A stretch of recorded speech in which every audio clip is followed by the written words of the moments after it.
আলহামদুলিল্লাহ আলহামদুলিল্লাহ রব্বিল আলামিন আল মালিকিল হাক্কুল মুবিন আওদা কুলুব আউলিয়াইহি বিল হুদা ওয়াল ইয়াকিন আকাওয়া বাকাইরহুম বিল ওয়াহিল মুস্তাকিম হাদা মান শাবি রাহমাতিক ওয়া আদাল্লাহ মান শাবি হিকমাতিক ফালিল্লাহি হুজ্জাতুন বালিগাতুন আলা খালকিহি আজমাইন আল্লাহুম্মা সাল্লি আলা সাইয়্যিদিনা ওয়া নাবিয়িনা ওয়া শাফিঈনা ওয়া হাবিবিনা ওয়া মাওলানা মুহাম্মদ সাল্লাল্লাহু আলাইহি ওয়া আলা আলিহি ওয়া আসহাবিহি ওয়া বারাক ওয়া সাল্লাম। দূরে কাছে ও প্রবাসে যারা রমজানের আলো লাইভ অনুষ্ঠানটি দেখছেন, আপনাদের সবাইকে মোবারকবাদ ও সালাম। আসসালামু আলাইকুম ওয়া রাহমাতুল্লাহি ওয়া বারাকাতুহু।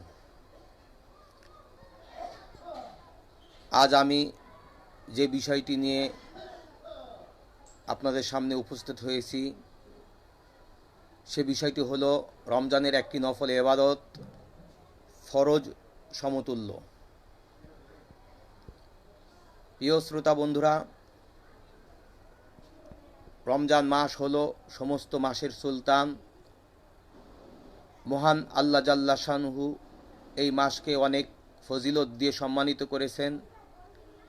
এই মাসের সব বহুগুণ বৃদ্ধি পায়। এই মাসে একটি নেক আমল অন্য অন্য যে কোনো মাসের একটি ফরজ আমলের সমান। এই মাসে করা একটি ফরজ আমল অন্য যে কোনো মাসের ৭০টি ফরজ আমলের সমান। সুবহানাল্লাহ। তার প্রমাণ ইবনে খুজাইমাতে বর্ণিত রয়েছে। হযরত আবু হুরায়রা থেকে বর্ণিত, রাসূল পাক সাল্লাল্লাহু আলাইহি ওয়াসাল্লাম বলেছেন, জাআলাল্লাহু তাআলা সিয়ামাহু ফারিদাতান, আল্লাহ রাব্বুল আলামিন এই মাসে, এই রমজান মাসের সিয়ামকে ফরজ করে দিয়েছেন। ওয়া কিয়ামা লাইলিহি তাতাওয়ান, এবং রাতের যে নামাজ আমরা পড়ি, তারাবি পড়ি, এবং অন্যান্য নামাজকে মহান আল্লাহ রাব্বুল আলামিন তিনি নফল করে দিয়েছেন। মান তাকাররাবা ফিহি বিখাসলাতিন মিন খায়রিন, যে ব্যক্তি এই রমজান মাসে আল্লাহর নৈকট্য লাভের জন্য কোনো একটি ভালো কাজ করবে, কানা কামান আদ্দা ফরিদাতান ফিমা সেওয়া, তাহলে একটি ভালো কাজ, একটি নফল কাজের জন্য আল্লাহ রাব্বুল আলামিন ফরজের সমতুল্য মর্তবা দান করবেন। সুবহানাল্লাহ। অমান আদ্দা ফরিদাতান ফিহি কানা কামান আদ্দা সাবিঈনা ফরিদাতান ফিমা সেওয়া, আর যে ব্যক্তি একটি ফরজ ইবাদত করবে, এই ফরজ ইবাদতের জন্য আদ্দা সাবিঈনা ফরিদা, অর্থাৎ এই মাসে একটি ফরজ ইবাদত ৭০টা অন্য অন্য সময়ের ৭০টা ফরজ ইবাদতের সমান মর্তবা আল্লাহ রাব্বুল আলামিন দান করবেন। সুবহানাল্লাহ। প্রিয় শ্রোতা বন্ধুরা, এই জন্য এই মাসকে কোরআনের মাসও বলা হয়, কারণ এই মাসেই মহানবী হযরত মুহাম্মদ সাল্লাল্লাহু আলাইহি ওয়াসাল্লামের উপর পবিত্র কোরআন নাজিল হয়েছিল। আমাদের প্রিয় নবী হযরত মুহাম্মদ সাল্লাল্লাহু আলাইহি ওয়াসাল্লাম প্রতি রমজানে ফেরেশতা হযরত জিবরাইল আমিনকে কোরআন পড়তে এবং পরীক্ষা করতে বলতেন, যা তার উপর অবতীর্ণ হয়েছিল। প্রিয় শ্রোতা বন্ধুরা, এই মাসকে আবার নামাজে ভরা রাতের মাসও বলা হয়, কারণ এই রাতে মুসলমানরা দিনের বেলা যেভাবে রোজা রাখে এবং রাতের বেলা প্রার্থনা করে কাটায়, এই জন্য আমাদের নবী হুজুর হযরত মুহাম্মদ মুস্তাফা সাল্লাল্লাহু আলাইহি ওয়াসাল্লাম বলেছেন যে আমাদের কোনো সৎকর্মে অবহেলা করা উচিত নয়। তবে সুনির্দিষ্টভাবে বলতে গেলে আমরা এই মাসের অত্যন্ত গুরুত্বের সাথে যদি সম্পাদিত করি তাহলে আমাদেরকে অবশ্যই ৬টি বিষয়ে আমাদেরকে ফলো করতে হবে। প্রিয় শ্রোতা বন্ধুরা, ১ নম্বর হচ্ছে আমাদেরকে ৫ ওয়াক্ত নামাজ সুন্নত নামাজের সাথে যথাসময় আদায় করতে হবে এবং যতখানি সম্ভব মসজিদে জামাতের সাথে আদায় করতে হবে। কারণ আল্লাহ রাব্বুল আলামিন পবিত্র কোরআনে ইরশাদ করেছেন, ইন্নাস সালাতা কানাত আলাল মুমিনিনা কিতাবাম মাওকুতা, যেহেতু মুমিন হতে হলে অবশ্যই সঠিক সময় আমাদেরকে নামাজ আদায় করতে হবে। ২ নম্বর হচ্ছে এই মাসটা হচ্ছে পবিত্র কোরআন তেলাওয়াতের মাস, যেহেতু এই মাসেই আল্লাহ রাব্বুল আলামিন পবিত্র কোরআন নাজিল করেছেন। যারা সক্ষম, যারা পবিত্র কোরআন পড়তে পারেন, তাদের জন্য এই মাসে 3 বার পবিত্র কোরআন খতম করা উত্তম। যারা সক্ষম নন তাদের অন্তত কমসে কম একবার পবিত্র কোরআন খতম করা উচিত। কারণ হাদিসে হুজুর হযরত মুহাম্মদ মুস্তাফা সাল্লাল্লাহু আলাইহি ওয়াসাল্লাম বলেছেন, কোরআনের প্রতিটি অক্ষরের জন্য 10টি সওয়াব রয়েছে এবং এবং যে সবটা 7 থেকে 700 গুণ পর্যন্ত বৃদ্ধি পেতে পারে। প্রিয় শ্রবণরা, মিশকাতুল মাসাবি 2374 নং হাদিসে রয়েছে, আন ইবনে আব্বাস রাদিয়াল্লাহু তাআলা আনহু قال قال رسول الله صلى الله عليه وسلم ان الله كتب الحسنات والسيئات, নিশ্চয় আল্লাহ রাব্বুল আলামিন তিনি ভালো মন্দ তিনি লিপিবদ্ধ করেন। ফামান হাম্মা বিহাসানাতিন ফালাম ইয়ামালুহা কাতাবাল্লাহু হাসানাত, আর যে ব্যক্তি কোনো একটা ভালো কাজ করে আল্লাহ রাব্বুল আলামিন সাথে সাথে ইনদাহু হাসানাতান কামিলা, একটি পরিপূর্ণ সব দান করেন। ফাইন হুম্মা বি আমালিহা কাতাবাল্লাহু লাহু ইনদাহু আশারা হাসানাতিন, আর কোনো ব্যক্তি যদি আমল করে একটা ভালো কাজ করে, সে একটা ভালো কাজের বিনিময়ে 10টি নেকি নির্ধারণ করেন, ইলাস সাবআমিয়া দিউফিন, এবং এটা 700 গুণ বৃদ্ধি করতে পারে।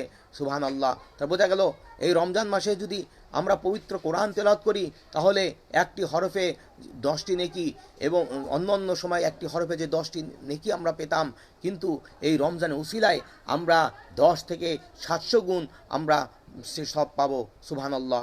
প্রিয় শ্রোতা বন্ধুরা, আর যারা পবিত্র কোরআন পড়তে পারে না তাদেরকে অবশ্যই এই রমজান মাস উপলক্ষে করে কোরআনকে শিখতে হবে, এবং যারা কোরআন একবারেই পারে না তারা সকল নামাজে সামিল হয়ে যাতে তারা পবিত্র কোরআন শুনতে পারে।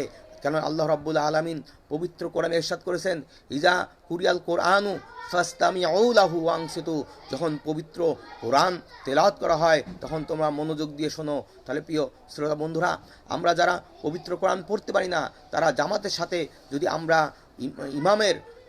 ইমামের পিছনে মুক্তাদি হয়ে যদি আমরা পবিত্র কোরআন তেলাওয়াত করি তাহলে এই পবিত্র কোরআনের সব আমরা শতগুণে আমরা পাবো। সুবহানাল্লাহ।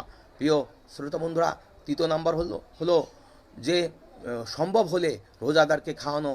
আসলে আল্লাহ রাসূল হুজুর হযরত মুহাম্মদ মুস্তাফা সাল্লাল্লাহু আলাইহি ওয়াসাল্লামের একটি হাদিস রয়েছে, আইউল ইসলামা খয়রুন, একজন ব্যক্তি এসে জিজ্ঞাসা করলো, ইয়া রাসূলুল্লাহ ইয়া হাবিবাল্লাহ আইউল ইসলামা খয়রুন, ইসলামের মধ্যে সবচেয়ে উত্তম বিষয় কি?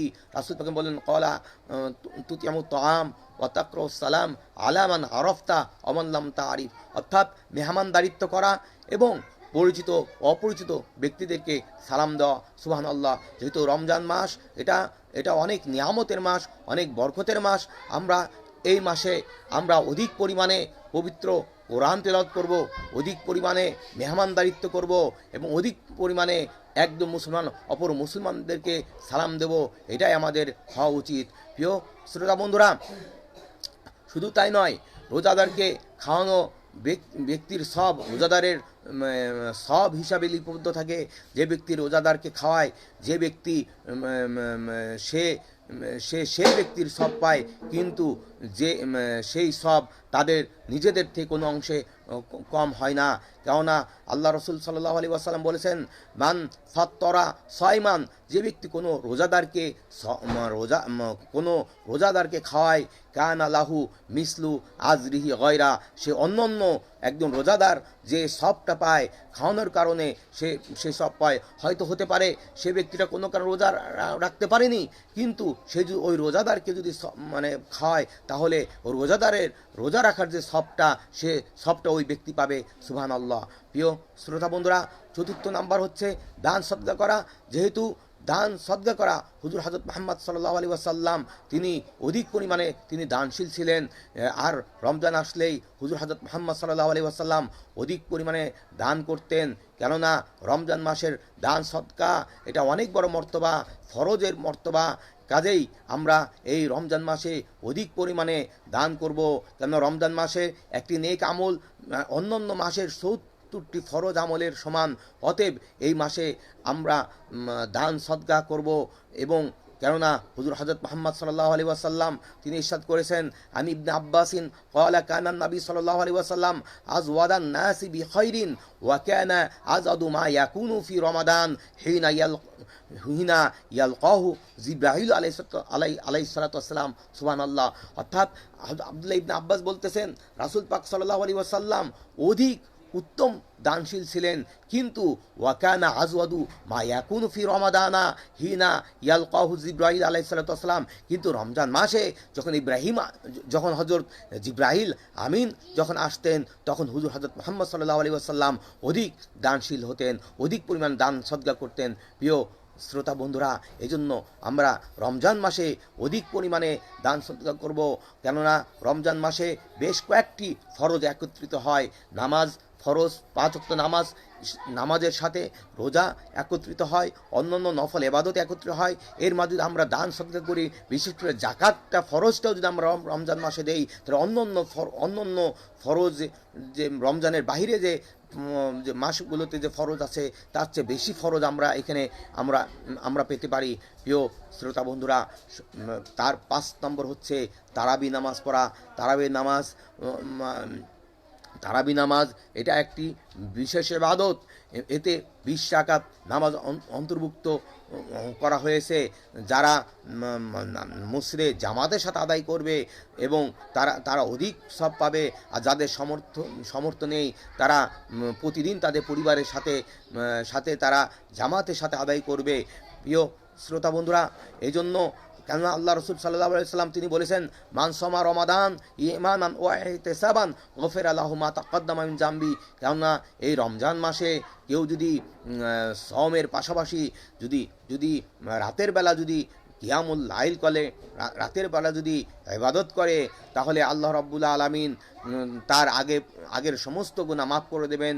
কেননা হুজুর হযরত মুহাম্মদ সাল্লাল্লাহু আলাইহি ওয়াসাল্লাম বলেছেন, ওমান কামা লাইলাতুল কদরি ঈমানান ওয়া ইহতিসাবান গফিরা লাহু মা তাকাদ্দামা মিন জামবি। যে ব্যক্তি লাইলাতুল কদরের সন্ধানে রাতের বেলা ইমানের সাথে অর্থাৎ নিয়তের সাথে নামাজ আদায় করবে, আল্লাহ রাব্বুল আলামিন তার পূর্বের সমস্ত গুনাহ মাফ করে দেবেন। প্রিয় শ্রোতা বন্ধুরা, সর্বশেষ হচ্ছে, যেহেতু রমজান মাস আমাদেরকে বেশি বেশি করে জিকির করতে হবে, বেশি বেশি করে তাসবিহ পাঠ করতে হবে। আমি আগেই বলেছি রমজান মাস ইবাদতের মাস, অতএব এই মাসে যত সম্ভব ইবাদত করা উপকারী। অতএব আমরা অবসর সময়ে আমরা জিকির তাসবিহ তাহলিল পড়া উত্তম। কেননা হুজুর হযরত মুহাম্মদ মুস্তাফা সাল্লাল্লাহু আলাইহি ওয়াসাল্লাম তিনি বলেছেন যে তোমরা অধিক পরিমাণে আল্লাহ রাব্বুল আলামিনের জিকির করো। কেননা পবিত্র কোরআনে ইরশাদ করেছেন, ইয়া আইয়ুহাল্লাযিনা আমানু যিকুরুল্লাহ যিকরান কাসীরা ওয়াসাব্বিহুহু বুকরাতাম ওয়া আসিলা। হে ইমানদারগণ, তোমরা বেশি বেশি আল্লাহর জিকির করো, বিশেষ করে সকাল সন্ধ্যায় জিকির করো।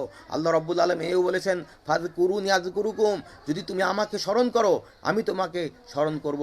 প্রিয় শ্রোতা বন্ধুরা, এজন্য আমরা বেশি বেশি করে আমরা তাসবিহ পড়ব। কালিমাতানি হাবিবাতানি রহমান খৈফাতানি আল লিসান সুবহানাল্লাহ আলহামদুলিল্লাহ লা ইলাহা ইল্লাল্লাহু আল্লাহু আকবার। আমরা বেশি বেশি করে সুবহানাল্লাহ, বেশি বেশি করে আলহামদুলিল্লাহ, বেশি বেশি করে লা ইলাহা, আল্লাহ রাব্বুল আলামিনের এই জিকিরগুলো আমরা করব। কারণ আল্লাহ রাব্বুল আলামিন বলেছেন, মান ক্বালা লা ইলাহা ইল্লাল্লাহ ফাদাখালাল জান্নাহ। যে ব্যক্তি একবার লা ইলাহা ইল্লাল্লাহ বলবে সে জান্নাতে প্রবেশ করবে। সুবহানাল্লাহ। অতএব আসুন আমরা এই রমজান মাসে যতটা সম্ভব আমরা অধিক পরিমাণে ইবাদত করে আমাদের অবসর সময়টুকু ব্যয় করি। কেননা এবং আমরা যেন প্রতি রাতে তাহাজ্জুদ গুজারি হই, প্রতি রাতে যেন আমরা ইবাদত বন্দি করি, আমরা যেন বেশি বেশি দান সদকা করি। প্রিয় হাজিরিন, পরিশেষে একটি কথা বলবো, মহান আল্লাহ রাব্বুল আলামিন আমাদের সকলকে পবিত্র রমজান মাসের বরকত লাভ করার তৌফিক এনায়েত করুক। আমরা এই মাসে আমাদের রোজা, আমাদের নামাজ, আমাদের ইবাদত বেশি বেশি করে আমরা পড়ি। আল্লাহ রাব্বুল আলামিন আমাদেরকে নেক আমল করার তৌফিক দিক। আমাদের পুরো যারা দুনিয়ার থেকে বিদায় নিয়েছেন তাদেরকে মাফ করে দিন। আমিন। আখির দাওয়ানা আলহামদুলিল্লাহি রাব্বিল আলামিন। আসসালামু আলাইকুম ওয়া রাহমাতুল্লাহি ওয়া বারাকাতুহু।